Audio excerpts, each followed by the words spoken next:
그동안 저희들이 수요일 저녁마다 고린도 전서 강해 그리고 고린도 후서를 수개월에 걸쳐서 말씀을 살펴보았는데 이제는 구약에서 말씀을 살펴보아야 되겠다 싶어서 민수기를 선택을 했습니다. 수일 전과 또 오늘 민수기 말씀을 쭉 보면서 제 자신도 민수기 말씀을 기대가 되고 복된 시간이 되어지리라 믿습니다. 1장부터 이제 마지막 36장까지 몇 번에 걸쳐서 말씀을 나눌지는 모르지만 40여 차례 이상이 되지 않을까, 많게는 50차례가 될 수도 있겠지만 말씀을 전하는 저를 위해서 기도해 주시기 바라며 집에서도 틈틈이 민수기서를 쭉 읽어보시기 바랍니다. 그래서 오늘은 1장을 저희들이 살펴보겠습니다. 오늘 주보에 언급해 드린 것처럼 오늘 첫 번째 이 1장의 말씀의 제목은 첫 번째 인구조사가 되겠습니다. 물론 인구조사 자체가 오늘 설교의 중심 내용은 아닙니다. 자, 먼저 1장 전체를 저희들이 살펴보기 전에 민수기의 개관을 간단히 말씀드려 보겠습니다. 여러분, 민수기 하면 백성민자에다가 숫자할 때, 수학할 때 숫자, 그 수숫자를 쓰고 기록할 때 그 기자를 써서 민수기라고 하는데, 백성들의 숫자를 헤아린다 해서 한글 성경의 제목은 영어 성경 number, 그 라틴에서 따온 말로 영어에서 숫자 넘버라는 이 말 넘버스가 우리 한국말로 옮겨져서 민수기가 되었습니다. 이 민수기는 본래 히브리어 제목은 여러분 1장 1절을 한번 보시기 바랍니다. 신의 광야에서라는 말씀이 있지 않습니까? 미드바르 시나이라는 히브리어 단어에서 히브리어 원래 구약 성경의 이 모세오경의 책은 제목이 민수기가 아니라 광야에서, 정확하게 말씀드리면 신의 광야에서라는 제목이 히브리어 원문의 제목이 되겠습니다. 근데 이제 이 한글 성경이나 영어 성경의 제목은 숫자를, 인구를 조사하는 것이 앞부분에 3번, 그리고 26장에서 36장에 이르러서 9세대가 다 죽고 가나안 땅에 들어가기 직전에 신세대, 그들의 숫자를 다시 헤아리는 이 인구조사가 있었기 때문에 이 책의 제목을 민수기다라고 붙였습니다. 여러분이 갖고 계시는 성경책 민수기의 개관이 있지 않습니까? 왼쪽 페이지에 보시면 여러분 성경도 왼쪽 페이지가 되겠지만 민수기의 개관을 한번 쭉 읽어보시면서 이 민수기에 대한 이해를 기본적으로 하고 이 민수기를 공부하시면 더욱더 이해가 빨리 되리라고 생각합니다. 제가 파워포인트를 몇 개를 준비했는데, 자, 이 창세기의 배경은 갈대아 우루, 오늘의 바빌론 그 이라크 지역에서 살고 있었던 우루에서 살고 있었던 아브라함이 하란을 거쳐서 가나안 땅에 들어왔고, 그리고 야곱이 요셉이 앞서서 이집트에 내려갔고 기근을 피해서 70명의 요셉의 일가가 이집트로 내려가고 창세기 끝부분에 야곱이 죽고 요셉이 죽는 장면으로 창세기가 끝이 납니다. 그래서 창세기의 배경은 갈대아 우루 그리고 가나안 땅을 거쳐서 이집트까지 내려간 것이 창세기의 배경이고, 창세기의 줄거리는 창조와 타락이 창세기의 중심 줄거리가 되겠습니다. 기억하십시오. 창세기의 배경, 바빌론에서부터 이집트까지. 자, 두 번째 책 출애굽기를 보시겠습니다. 자, 이집트에 살고 있었던 이스라엘 백성들이 모세의 지도 가운데 이집트의 종살이 430년을 끝마치고 하나님의 땅 시내산으로, 눈여겨 보실 곳은 시내산이 시내 반도에 있는 꼭대기, 그 삼각형 밑에 있는 시내산이 아니라 정확하게 사우디아라비아에 있는 우측에 홍해가 양쪽 V자 모양으로 되지 않습니까? 오른쪽, 여러분이 보시는 그 화면의 오른쪽에 있는 홍해를 건너서 정확하게 화살표를 그린다면 홍해바다를 건너가는 것이 정확한 표현이 되는데, 이 화살표는 홍해바다를 건너가지 않았네요. 아무튼 정확한 것은 삼각형의 오른쪽에 있는 홍해바다를 건너서 사우디아라비아 영토에 있는 시내산에 이스라엘 백성들이 모여 있는 것이 이 시내산의 지리적인 배경이 되겠습니다. 그래서 출애굽기는 무엇을 보여주냐면 유월절 절기 예수 그리스도를 통해 구속함을 받았던 이스라엘 백성들이 이제 정식으로 하나님의 선민, 하나님의 택한 백성이 되는 모습을 출애굽기, 구속의 과정을 보여주는 것이 출애굽기가 되겠습니다. 자, 그 다음 사진을 보면, 자, 이제 이 그림은 어떤 책이라고 여러분 짐작할 수 있겠습니까? 레위기서가 되겠습니다. 창세기, 출애굽기, 레위기. 레위기는 이동이 없습니다. 자, 창세기는 어디부터 어디까지 이동이 있었다고요? 바빌론 우르에서부터 하란을 거쳐 가나안 땅과 이집트 땅으로 내려간 것이 창세기의 지리적인 배경이고, 출애굽기는 이집트를 떠나서 시내산까지. 그러면 이 레위기는 이동이 없습니다. 시내산 자락에 모여서 하나님이 주신 십계명과 율법들을 받았고 성막을 짓고 성막을 통해 하나님을 섬겼던 지리적인 배경이 레위기서입니다. 그래서 역사적으로 보면 이 모세오경 구약성경의 역사적인 순서로는 창출, 민여, 사사, 열애느, 제가 많이 상투적으로 써먹었죠. 창세기, 출애굽기, 다음에 레위기는 건너뛰고 창출, 민, 여호수아, 사사기, 사무엘상하, 열왕기상하, 그리고 에스라, 느헤미야, 이것이 구약의 이스라엘 백성들의 역사의 시작과 멸망까지의 과정입니다. 그러면 레위기가 역사서 속에 직접적으로 포함되지 않는 것은 이 시내산에 모여 있을 때 하나님이 주신 율법을 받았기 때문에 역사적인 순서로는 이동이 없었기 때문에 레위기는 역사적인 순서에 있을 때 레위기는 포함이 되지 않습니다. 참조해 주시고 그 다음 사진을 보시면, 자, 여기에 마치 지렁이가 꿈틀거리는 것처럼 꼬부랑꼬부랑이 많이 있죠. 왜 그러냐면 이 민수기는 방황의 책입니다. 따라서 해보실까요? 방황의 책. 왜 민수기가 방황의 책이냐면, 자, 이집트를 떠나 시내산에 왔던 이스라엘 백성들이 약 2년을 머물게 됩니다. 2년을 머물고 성막을 지은 후 한 달이 지난 후에 하나님이 이동해라 명령을 하십니다. 그래서 이들이 성막을 건조한 이후 1개월이 지나서 군비를 다 갖추고 인구조사를 하고 드디어 가나안 땅으로 출정을 합니다. 자, 그런데 이들이 시내산을 떠나 중간에 보시면 가데스 바네아, 거기 검은 점이 있죠. 가데스 바네아까지 이르러서 정탐꾼을 보내는데, 정탐꾼을 보낸 후에 이들이 하나님을 불신합니다. 우리는 들어가면 죽는다. 우리는 마치 메뚜기와 같아서 저들에게 우리는 전쟁 한번 해보지 못하고 죽을 것이다. 그래서 결국 이들이 불신함으로 하나님의 징계로 40일간의 정탐의 그 기간이 결국은 10배로 늘어나서 40년 동안 방황하다가 9세대는 전부 다 죽습니다. 그러니까 오늘 인구조사에서 20살 이상의 사람들은, 9세대들은 갈렙과 여호수아 두 사람을 제외한 모든 9세대는 광야에서 방황하다가 죽습니다. 그래서 민수기는 이렇게 꼬부랑꼬부랑 방황하는 책. 그래서 가나안 땅에 들어가지 못하고 방황하다가 다 죽습니다. 그래서 민수기는 방황의 책이고, 민수기의 지리적인 배경은 마치 이런 모양입니다. 시내산을 떠나 가데스 바네아에서 꽃장 올라가면 열흘이면 가나안 땅에 들어갈 수 있었는데 그 열흘이 40년이 지나고 40년이 지난 후에 들어가지도 못하고 이들이 전부 다 사막에서 묻혀서 죽고 맙니다. 그래서 민수기를 공부할 때 꼭 기억하시는 것은 두 가지 단어입니다. 저를 따라서 해보십시오. 믿음과 순종. 여러분, 민수기를 공부할 때, 야, 이 사람들이 어쩌면 이렇게 기적을 보고 하나님을 불신하냐. 만나도 먹고 반석에서 물도 마시고 홍해가 갈라지는 기적도 보고 기적들은 다 봤으면서 왜 이들은 이렇게 하나님을 불신할까? 야, 이스라엘 사람들 진짜 무식한 사람이고 믿음 없는 사람이다라고 말할 것이 아니라 내가 그런 사람이다 라는 것을 보아야 합니다. 그래서 민수기를 읽을 때 우리가 교훈 받아야 될 것은, 꼭 기억할 것은 믿음과 순종, 이 두 단어를 우리의 마음속에 꼭 새기면서 나는 믿음으로 살고 있는가? 나는 하나님께 순종하며 어떤 상황에서도, 불가능할 것 같은 상황에서도 믿음으로 하나님의 말씀을 붙들고 순종하며 살고 있는가? 우리 자신을 봐야 합니다. 자, 한번 이렇게 해볼까요? 다 같이 이렇게 해서 옆 사람에게 한번 총을 한번 빵빵빵 한번 쏴보십시오. 다 같이 옆에 사람에게 네가 잘못했다 이러면, 자, 손가락 하나는 상대방을 가리키지만 손가락 세 개는 누구를 가리킨다고요?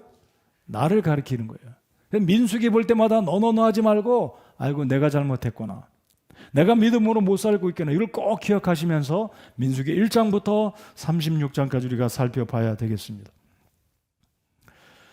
자, 그래서 민수기는 하나님의 명령에 순종하여 약속의 땅 가나안 향해 나아가고자 할 때 하나님께서 보여주시는 것은 성막을 통해 내가 너희와 함께하고 있다, 하나님의 임재가 이들과 함께하고 있음을 하나님이 주지시켜주고 계십니다. 제가 방금 지도를 보여드렸는데 여러분, 창세기, 출애굽기, 레위기, 민수기, 신명기로 모세 오경이 구성이 되어 있는데 역사서 가운데 레위기는 포함이 안 된다고 말씀을 드렸는데, 레위기가 민수기 앞에 있는 것은 기록 순서에도 참고가 될진 모르겠지만 이 성경 독자들로 하여금 성막은 이 레위기를 통해 성막의 어떤 의식들, 제사의 규례들, 하나님의 백성들이 성막을 통해 하나님께 나아가면서 하나님의 임재가 함고 있다는 것을 인식시켜주면서 그 여정을 이어서 민수기를 보여주고자 하는 목적은 가나안 땅을 향해 가고 있는 이 사막의 여정 가운데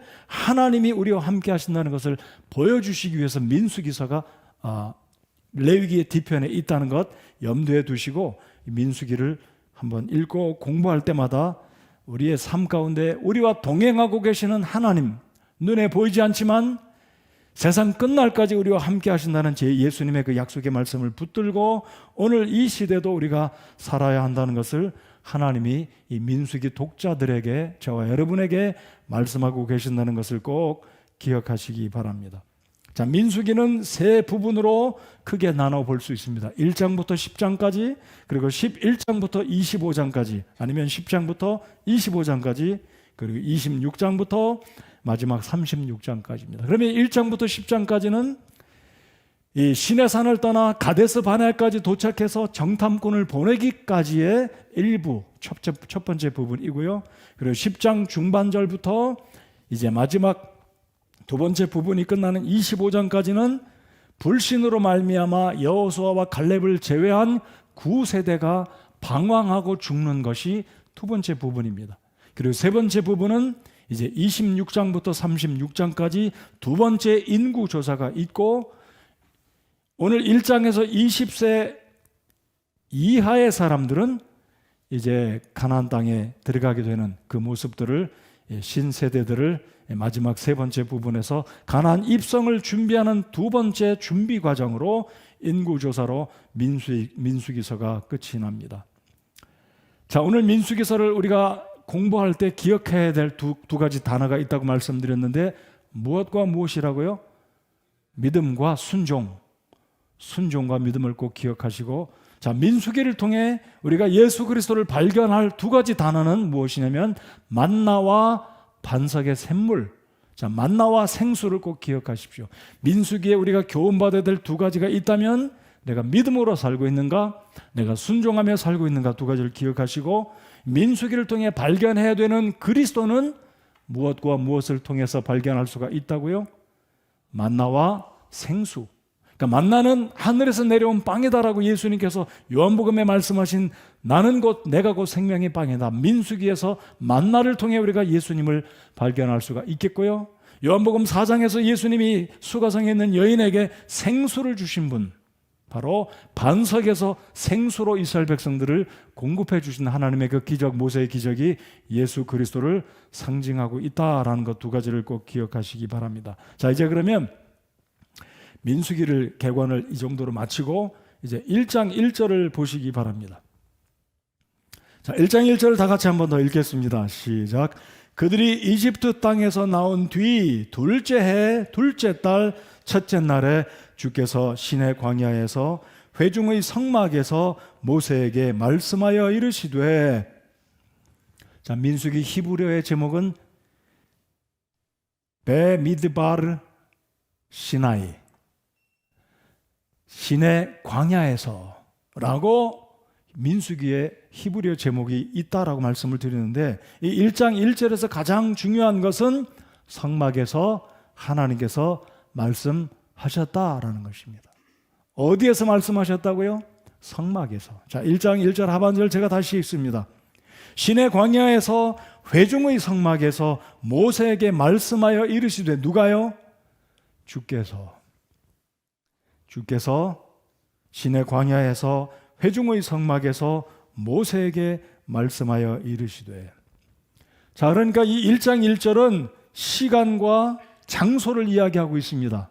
자, 하나님께서 의도적으로 모세를 통해 기록하신 이 민수기 1장 1절에서 시간과 장소를 의도적으로 말씀하신 이유는 이 민수기는 역사적인 사건이요 실제적인 장소와 때가 있었던 허구의 이야기, 소설이 아니고 전설이 아니고 동화가 아니라 실제로 장소와 때가 언급된 살아있는 사건이며 역사이며 우리에게 교훈을 주고 있는 하나님의 말씀이라는 것을 꼭 기억하시기 바랍니다. 자, 그러면 이집트 땅에서 나온 뒤 둘째 해라고 그랬습니다.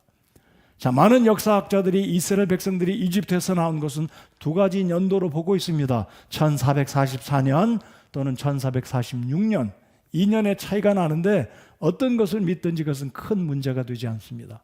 자, 그러니까 오늘 2020년이라면 대략 3500년 전에 이스라엘 백성들은 이집트에서 430년의 종살이를 마치고 정월 15일 날, 제 기억으로 정월 15일 날 6월절 절기를 마치고 이집트를 떠나 이집트에서 시내산까지 당도하게 됩니다. 자, 그런데 1장 1절을 다시 보시면 이집트 땅에서 나온 뒤 둘째 해, 둘째 달 2월 1일 날 이들이 드디어 시내산을 떠나 가나안 땅으로 출발하기 직전에 하나님께서 인구 조사하라 말씀을 하십니다. 그래서 오늘 인구 조사의 의미, 이 의미를 살펴보겠습니다. 자, 그러면 오늘 이 말씀을 저희들이 살펴보기 전에 왜 하나님은 허구 많은 나라들 가운데 왜 하필이면 가나안 땅으로 보내셨을까요? 여러분 아까 지도에서 보신 것처럼 시내산에서 그냥 오른쪽에 들어가서 넓은 땅 사우디아라비아 거기서 살면 어떻게 했어요? 왜 하필이면 조그만 땅 가나안 땅에 들여보내신 것일까요? 여러분 생각해 보셨습니까? 왜 하나님은 이스라엘 백성들을 이집트에서 불러내서 이집트의 털을 닫고 그냥 살게 만드신 것도 아니고 사우디에서 살게 한 것도 아니고 가나안 땅으로 보내셨을까요? 굉장히 중요한 의미가 있습니다. 그 이유는 가나안 땅은 지리적으로 북아프리카와 유럽과 아시아를 잇는 굉장히 중요한 관문 지역이기 때문에 그렇습니다. 여러분 보통 사람은 아무데나 살아도 괜찮지만 이스라엘 민족은 보통 민족도 아니고 보통 사람들이 아니라 주전 1500년경에 온 세상에서 유일하게 하나님을 믿는 유일한 민족이었습니다. 여러분 당시에 하나님을 믿는 민족과 국가는 이스라엘 민족밖에는 없었습니다. 여러분 출애굽기 19장 3절 4절 5절을 보면 이스라엘 민족은 하나님과 체결을 맺습니다. 우리가 하나님을 섬기고 하나님 말씀대로 살겠습니다. 그래서 하나님은 이스라엘 민족과 체결을 맺고 내가 너에게 주는 율법을 지키고 행하면 너희가 나의 민족이 되고 제사장 나라가 되고 거룩한 민족이 되고 나의 선민이 될 것이다. 네, 저희가 그렇게 하겠습니다. 이스라엘 백성들이 하나님의 말씀에 체약을 맺습니다. 그래서 드디어 이스라엘 백성들이 chosen people, a chosen nation으로 선민이 된 것입니다.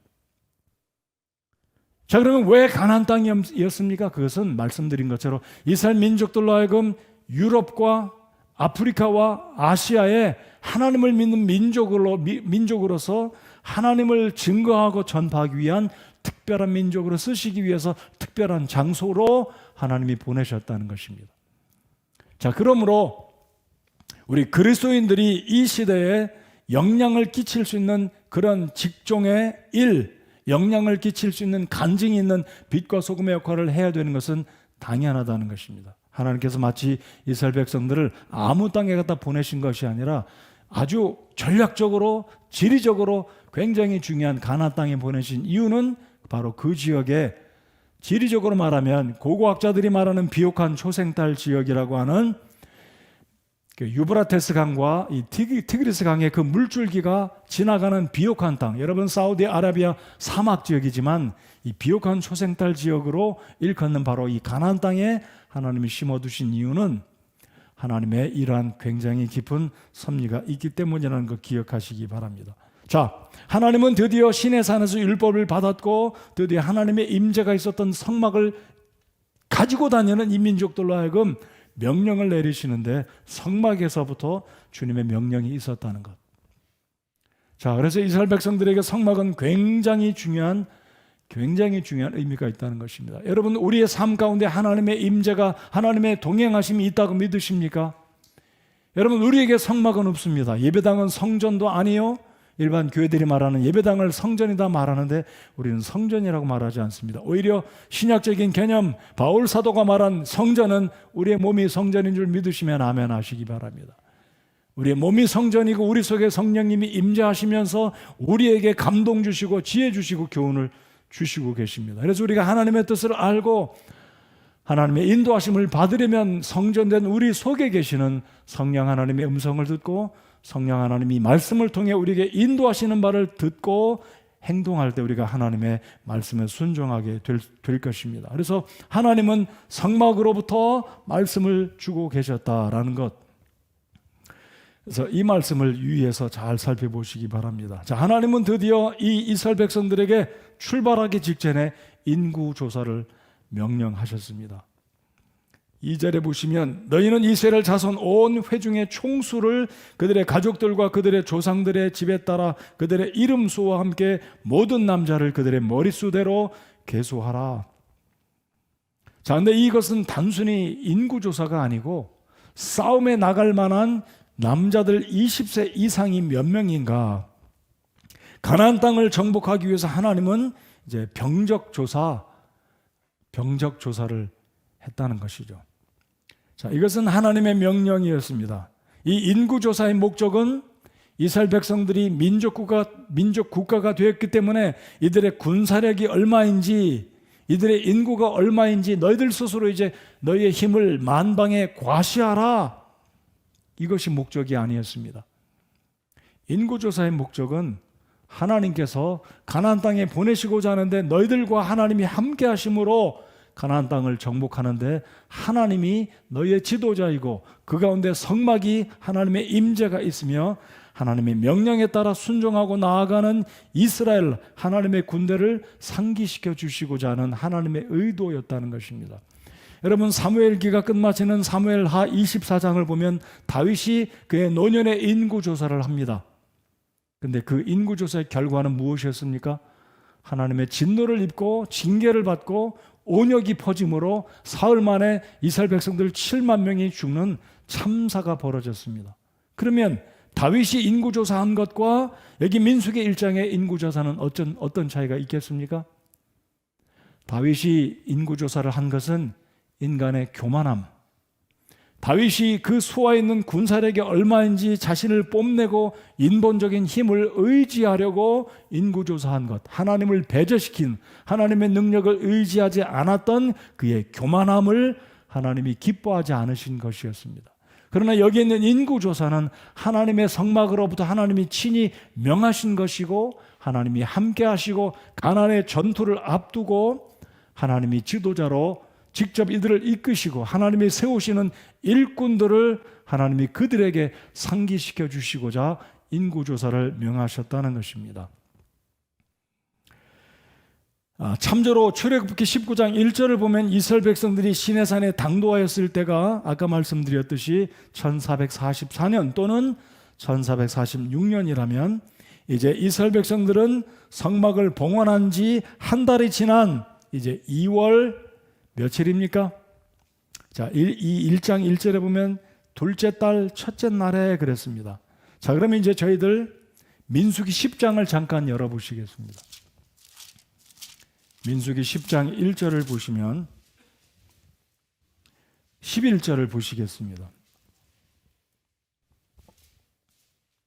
인구조사를 마치고 드디어 이스라엘 백성들이 이동을 하게 되는데 민수기 10장 11절은 그 모습을 이렇게 기록합니다. 11절 다 같이 읽겠습니다. 시작.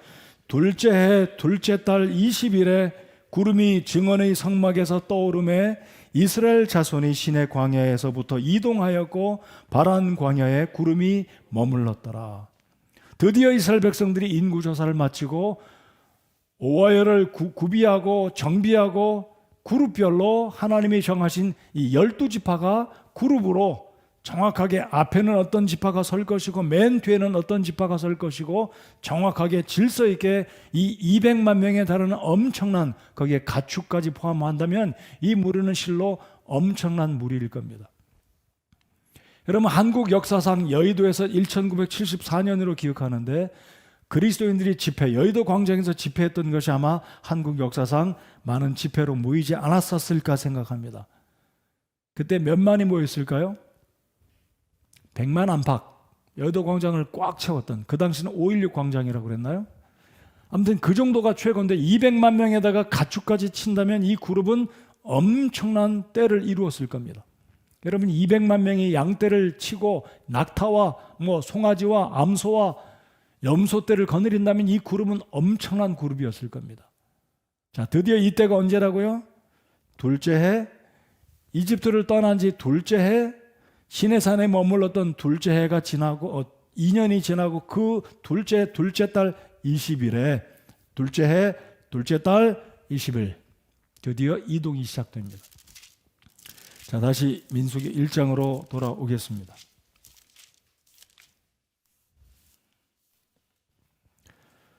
하나님의 명령이 떨어지자 이들은 하나님의 명령에 순종하고 일사불란하게 인구조사를 시작합니다.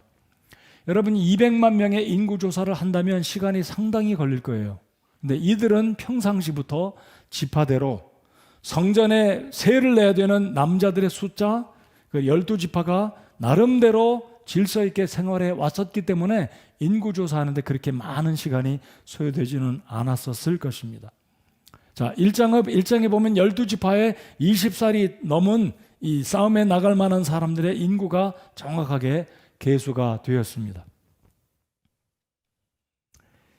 2절부터 4절까지는 인구조사를 어떻게 하라라고 하나님께서 구체적으로 말씀을 하십니다. 3절에 보면 20살이 넘어 싸움에 나갈 수 있는 모든 자를 너와 아론은 그들의 군대대로 계수하고, 그리고 이제 4절부터는 각 지파에서 한 사람, 곧 그의 조상들의 집에서 우두머리 한 사람을 취하여 리더를 정하고, 그 지파의 리더를 정하고 그 지파에서 20살이 넘은 남자들을 숫자를 헤아리게 됩니다. 그리고 인구조사가 1장에서 끝마치게 되는데, 인구조사를 했을 때 싸움에 나갈 만한 이 20살 이상의 남자들의 숫자가 몇이었습니까? 46절을 보시겠습니다. 46절을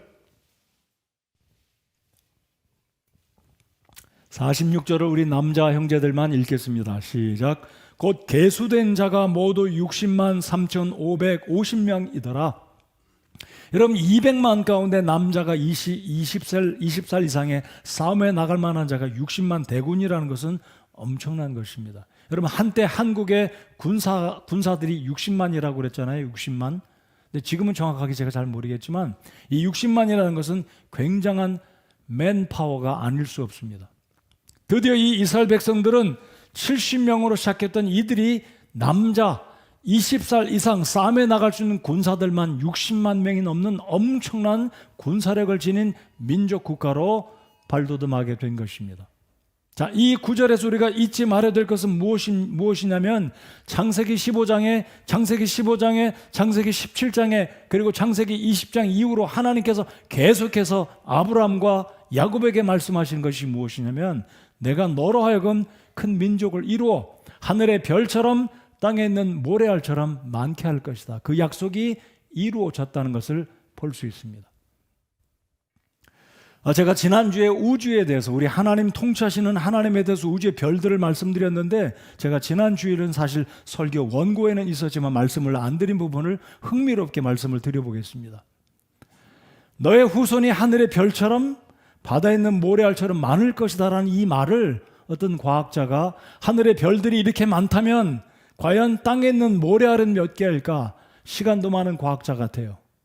이 과학자들은 흥미를 캐는 사람들인데 어떤 과학자가 이 성경 구절을 근거로 연구를 했는데 바닷가의 모래밭을 일정한 크기로 예를 들어 가로세로 30cm를 딱 측량을 하고 그 속에 있는 모래알을 퍼서 헤아렸는데 그리고 전 세계에 있는 해안가의 길이 넓이를 측량하고 30 그 가로세로 안에 있는 모래알의 숫자를 전 세계에 있는 이 해안가에 있는 모래알의 숫자를 계산해 보니까 우주에 있는 별들 숫자와 거의 같다라는 집계가 나왔다는 거예요. 믿거나 말거나.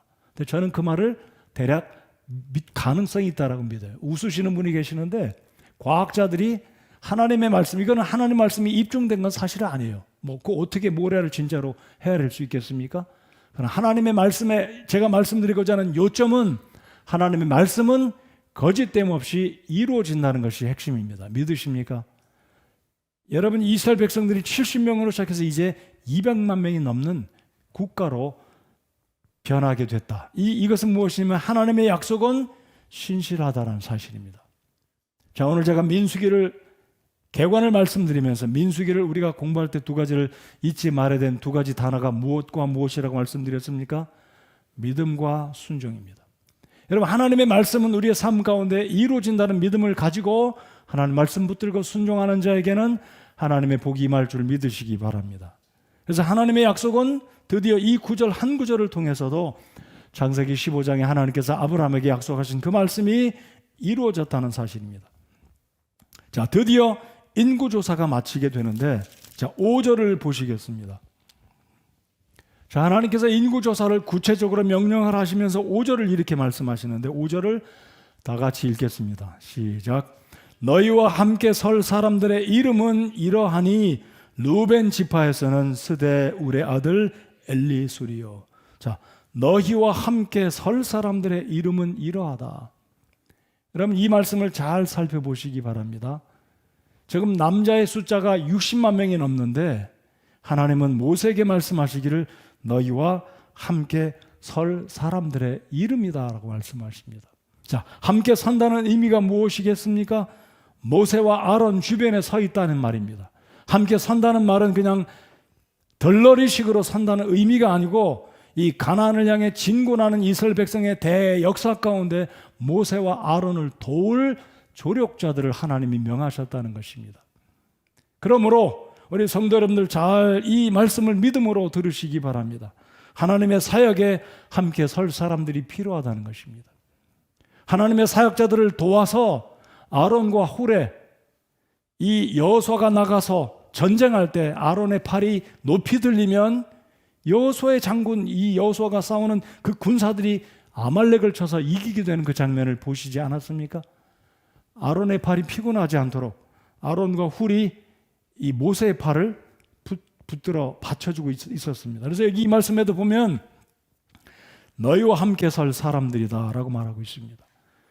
여러분, 하나님의 사역에 함께 서 있을 귀한 헌신자들, 일꾼들이 우리 교회에 필요하다는 것 꼭 기억하시기 바랍니다. 하나님의 목회자들, 담임 목사를 비롯해 사역자들, 교회 일꾼들을 함께 도와서 이 놀라운 주의 사역, 하나님의 위대한 역사를 이루어가야 될 일꾼들을 도울 조력자들이 필요하다는 것입니다. 이 조력자들은 여기 이제 5절서부터 쭉 그 이름들이 한 지파, 매 지파마다 한 사람의 수장들, 그 리더들의 이름이 언급이 되어 있습니다.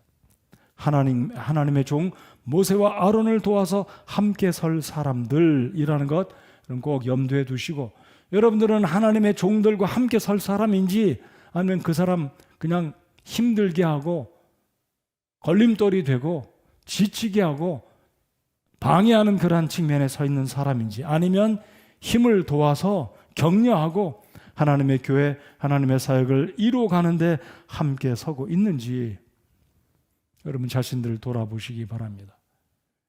여러분의 연령과 나이를 물어나고 하나님의 일꾼들, 하나님의 일을 하는 하나님의 사역자들, 하나님의 목회자들을 도와서 함께 서기 원하십니까? 이런 사람들을 하나님이 원하신다는 것을 꼭 기억하십시오. 이것이 바로 인구조사를 통해서 하나님이 말씀해 주고 계시고자 하는 목적과 의미가 이 속에 들어있다는 것입니다. 자, 저희들이 1장을 다 읽지는 않았지만 이 20살 이상의 남자들의 이름을 보면 공통점들이 많이 있습니다. 한번 몇 가지만 보겠습니다. 자, 6절을 보면 슬루미엘이요, 5절 하반절에 엘리수리요, 그 다음에 8절에 느다네엘이요, 9절에 엘리아비요, 그리고 10절에 가말리엘이요, 12절에 아히에세리요, 13절에 바기에리요, 14절에 드우에리요, 엘리아삽이요. 이 정도 되면 여기 이름마다 들어가 있는 공통적인 글자 한 글자가 눈에 쏙 들어올 것입니다. 무슨 글자인가요? 엘입니다. 엘. 자, 하나님의 사역에 동참할 자, 20세 이상으로 싸움에 나갈 사람들의 이름은 공통적으로 대부분이 엘자가 들어있다는 거예요. 여러분, 엘은 무슨 뜻입니까? 엘로힘, 엘리야, 엘리사, 엘, 우리 하나님의 대표적인 이름입니다. 자, 그러니까 이 의미가 무엇이냐면 이 이스라엘 백성들의 싸움에 나갈 만한 사람은 20세 이상으로 건장하고 힘도 있고 용기도 있어야 되지만 엘이라는 이름, 하나님의 글자가 이들에게 있다는 의미는 그만큼 이들이 하나님의 이름을 사모하고 하나님을 기뻐하고 하나님을 대표하는 이 이름을 가지고 있다는 것. 저는 그래서 오늘 이 말씀을 묵상하면서 과연 우리 교회에 300명, 400명의 성도들이 있다면 육신적인 나이는 물어나고 내가 과연 영적인 싸움에 나갈 수 있는 자질 있는 사람인가, 준비된 사람인가 라고 우리 자신들을 생각해 보기 바랍니다. 여러분, 싸움에 나갈 만한 자격이 구비되어 있습니까? 싸움에 나갈 만하냐 이거죠. 아니면 나는 늘 다른 사람 의지하고 목사님들 의지하고 사역자들 의지하고 누군가 나를 부축해주고 도와줘야지만 간신히 믿음 생활하고 있지 않는가? 여러분 자신들을 돌아보시기 바랍니다.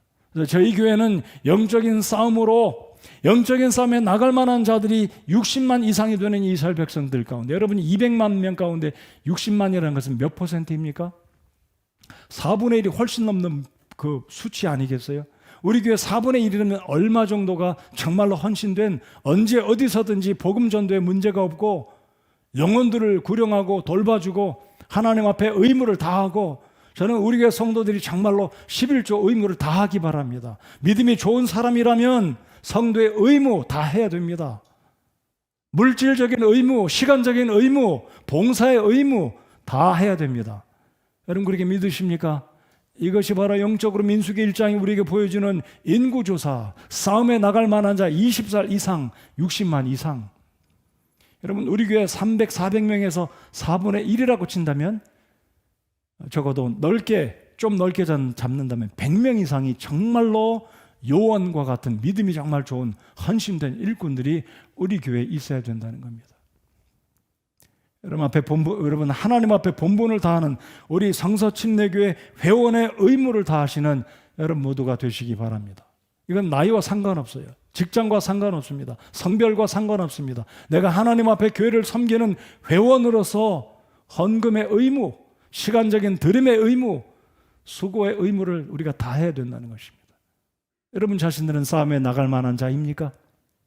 그러지 않다면 말씀을 읽으시고, 여러분 레위기가 앞에 있다는 이유 제가 말씀드리지 않았어요? 이들이 성막을 짓고 율법을 받고 이들은 이미 훈련을 받았습니다. 영적인 훈련을 받았어요. 그리고 출발합니다.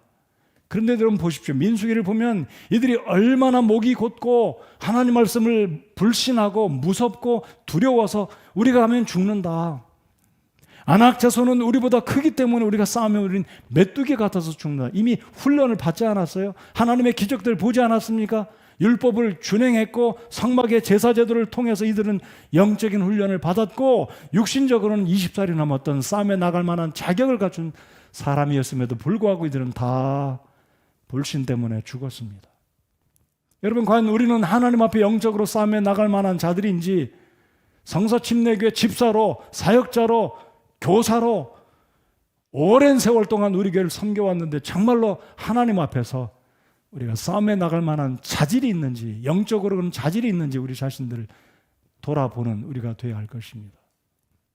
여러분 구령 제도를 할 수 있는지, 내 앞에 구원받기 위해서 찾아온 사람에게 성경을 펴서 구절구절 다 펴서 구령할 수 있는 자질이 준비가 되어 있는지 우리 자신들을 돌아봐야 할 것입니다. 여러분 우리는 싸움에 나갈 만한 자인가? 여러분 스스로 한번 질문해 보시는 이 저녁 시간 되시기 바랍니다. 여러분 싸움에 나갈 만합니까? 그만큼 체력이 있고 용기가 있고 믿음이 있고 담대함이 있는지 우리 자신들을 돌아봐야 할 것입니다. 자, 5절부터 9절까지는 야곱의 부인 레의 자손들이며 10절로 11절까지는 야곱의 부인 라헬의 자손들로 요셉과 베냐민 지파의 자손들입니다. 흥미로운 것은 레위 지파는 군대의 계수에 포함되지 않았습니다. 싸움에 나가지 않아도 된다고 말씀하십니다. 그 이유는 이들은 성막을 봉사하고 제사하는 일에 온전히 하나님의 일에 봉사된 사람들이기 때문에 전쟁과 상관없이 12지파 가운데 군사 20살 이상의 군사의 숫자에 포함되지는 않았습니다. 이 의미는 전적으로 하나님을 위해서 드려진 사람은 세속적인 일, 어떤 이 싸움의 일에 하나님께서 배제시키고 이 그룹은 레위 지파는 온전히 성막에 수종되는 그 일에만 전념할 것을 하나님이 염두에 두셨기 때문에 레위 지파는 포함되지 않고 요셉의 두 아들이 포함되어서 레위와 요셉이 포함되지 않고 12지파가 된 것은 나머지 11지파, 레위 지파가 빠졌으니까 요셉이 빠졌으니까 10지파에다가 요셉의 두 아들 므낫세와 그 두 아들이 이제 포함되어서 12지파가 에브라임을 포함해서 12지파가 된 이유가 바로 거기에 있습니다. 자, 이제 계속해서 이 12지파 가운데 어떤 지파가 가장 20살 이상의 싸움에 나갈 만한 숫자가 가장 많은 지파였는지 여러분 읽어보셨습니까? 자, 저희들이 26절 한번 보시겠습니다. 26절. 이번엔 자매님들이 읽겠습니다. 유다 지파 시작. 유다 자손에 속한 자들 곧 그들의 세대들과 그들의 가족들과 그들의 조상들의 집에 따라 20살이 넘어 싸움에 나갈 수 있는 모든 자를 이름수에 따라 계수하니 그들 중에서 계수된 자 곧 유다 지파에 속한 자가 74,600명이더라. 자, 평균이 60만 조금 더 되는데 그것도 12지파 합해서 60만 몇 천이니까 12지파 가운데서 유다 지파 한 지파만 7만이 넘었으니까 평균이 훨씬 넘는 거예요. 그 12지파 가운데 가장 싸움에 나갈 만한 숫자가 많은 지파가 첫째 아들 루벤이 아니었습니다. 21절을 보면 루벤 지파는 46,500명, 시몬 지파는 59,300명, 갓 지파는 45,650명, 유다 지파는 74,600명, 가장 많았습니다. 자, 그리고 참조로 이 유다 지파가 진군할 때 가장 앞서서 나가게 되는데 저희들이 이제 그 다음 장을 살펴볼 때 한번 저희들이 또 발견을 할 텐데 이 12지파가 움직일 때 가장 앞서서 나간 지파가 바로 유다 지파였습니다. 여러분, 일반 상식적으로 치면 큰아들이 제일 앞에 가야 되잖아요. 근데 넷째 아들입니다. 유다가 군사도 제일 많았고 용감했고 제일 앞에 섰습니다. 그리고 성막을 중심으로 세지파 동서남북으로 세지파 3, 4, 12 12지파가 진을 치게 되는데 동쪽 문 앞에 해 뜨는 곳에 진을 친 그 지파가 바로 유다 지파였습니다. 왜 그럴까요? 유다 지파가 숫자가 제일 많고 진군할 때도 제일 앞장섰고 해가 뜨는 동쪽에 성막의 정면에 진을 친 지파가 유다 지파였습니다.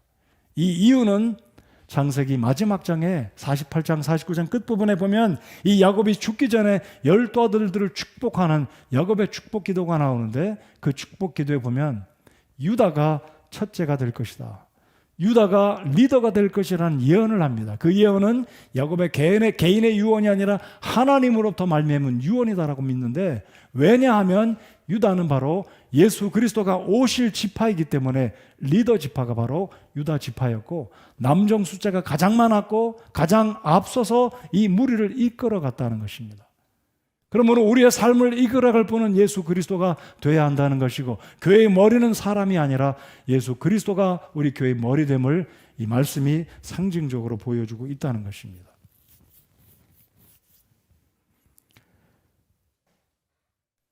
여러분, 이 민수기 1장에서 인구조사를 통해 전쟁에 나갈 수 있는 자가 60만 명, 이 엄청난 인구가 되었다는 것은 바로 하나님이 이들과 함께 하시고 이들을 통해서 이제 온 세상에 하나님의 복음, 하나님의 영광, 살아계신 우리 주님을 나타내시고자 드디어 이들을 가나안 땅에 보내시고 이 엄청난 대행진이 시작이 되게 되는데, 하나님이 이들에게 내가 너희와 함께 한다는 이 임재, 하나님의 동행을 하나님께서 친히 보여주시고 계신다는 것입니다.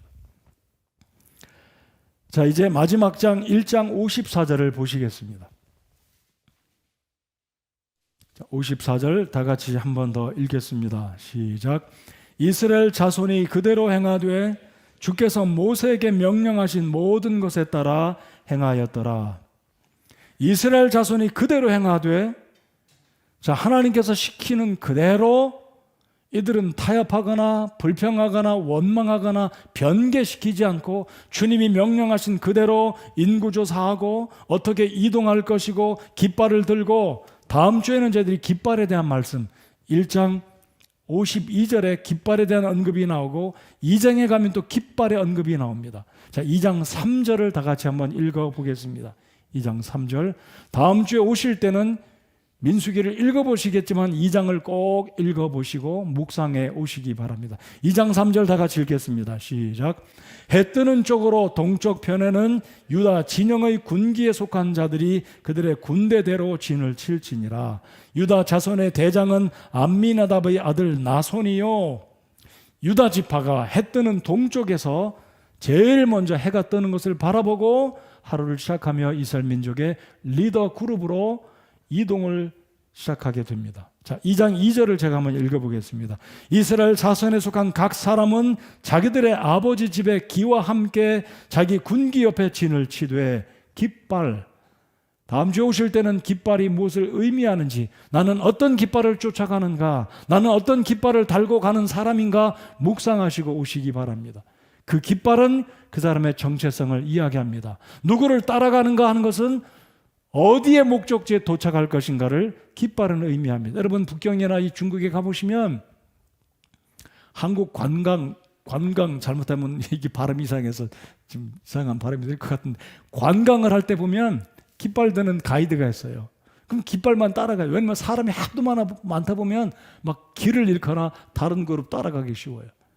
여러분, 우리 믿음의 길도 똑같습니다. 내가 어떤 깃발을 달고 가느냐, 내가 어떤 깃발을 따라가느냐 굉장히 중요합니다. 다음 주에 살펴보기로 하겠고요. 자, 드디어 이 백성들은 이 1장 51절 52절에 보면 깃발 친 그 군대, 자기가 속한 그 부대, 자기 소속된 그곳에 가서 군기 옆에 진칠 것이다. 아무 데나 가지 말라는 거예요. 여러분, 6.25 전쟁 때 각 사단들이 깃발이 있지 않았습니까? 사단기.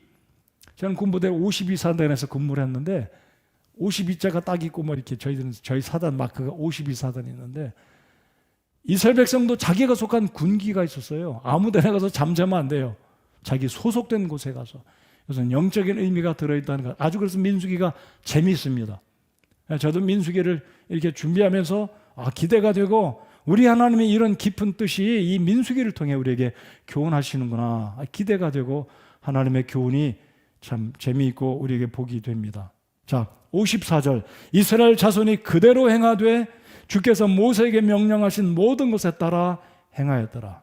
주님께서 모세에게 명령하신 모든 것에 따라 행하였더라. According to. 굉장히 중요합니다. According to. 하나님이 무엇을 말씀하셨는가에 따라서 자기 마음대로, 자기 뜻대로, 자기 느낌대로가 아니라 하나님이 명령하신 대로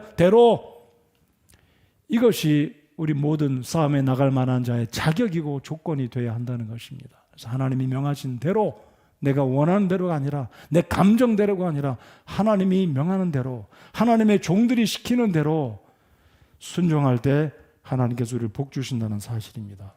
그래서 민수기 1장의 정리를 말씀드리면, 하나님의 말씀에 순종하며 살아가시기 바랍니다. 성령님의 인도하심 따라 순종하며 사시기 바랍니다. 하나님의 세우신 사람들의 권위에 순종하며 살아가시기 바랍니다. 이것이 민수기가 보여주는 우리 성도의 원리, 싸움에 나갈 만한 군사들의 원리가 이 속에 들어있다는 것입니다. 여러분, 출애굽기 39장을 보시면 반복해서 등장하는 구절이 있습니다. 출애굽기 39장이요. 거기 보시면 성막을 완성한 이후에 이런 표현들이 나옵니다. 주께서 모세에게 명하신 대로 다 그대로 행하였더라. 주께서 모세에게 명하신 대로 다 그대로 행하였더라. 주께서 모세에게 명하신 대로 다 그대로 행하였더라. 모세는 하나님이 명하신 대로 행한 하나님의 종이었습니다. 저와 여러분은 어떻습니까? 하나님이 명하시는 대로 하고 있습니까? 아니면 내가 좋아하는 대로, 내가 원하는 뜻대로, 내 감정대로 주님을 섬기고 있습니까? 히브리서 3장을 한번 열어보시겠습니다. 히브리 3장입니다.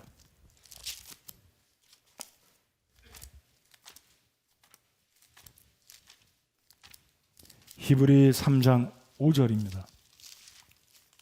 이 모세는 어떤 사람이었는지 히브리 기자가 3장 5절에서 모세를 이렇게 이야기합니다. 3장 5절 다 같이 읽겠습니다. 시작. 또 모세는 참으로 나중에 말하게 될 그것들을 증언하기 위해 그분의 온 집에서 종으로서 신실하였으되. 여러분, 모세는 신실한 종이었습니다. 여러분, 모세는 하나님의 종이었습니다. 그래서 오늘 민수기 1장